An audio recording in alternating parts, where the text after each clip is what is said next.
of the reading the TOEFL IBT speaking sections deals about summarizing. So in this, you listen an academic lecture about a topic, and then you summarize using your points and examples.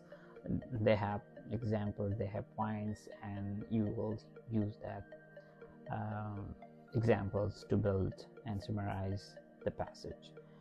So it has two main parts: the lecture, which is in deals and discuss about academic topic, and then you will be asking about the questions that what is about this. So note taking is the main thing. Template for this task. Suppose about the template. So it will be like this: that the reading, the lecture discuss about the continental drift, which is the emergence or the involvement of different continents into a supercontinents. Then you give two regions, which is the lecture discuss.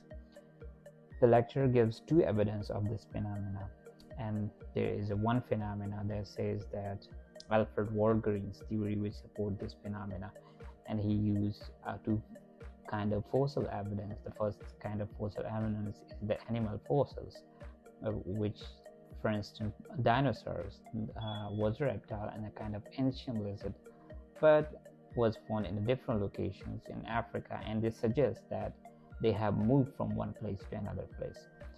The second evidence of this is the plant fossils. The plant fossils, using the education of fossils from different plants in the non-tropical locations in Antarctica today. So the fact is that tropical plant fossils were found in other part of world. So it explains the phenomena of continental drift. So, and then you will end it like this: that in conclusion, this is what the continental drift means. So this is an example of how the template should be for the task 4 of speaking section, which is the summarization of lecture.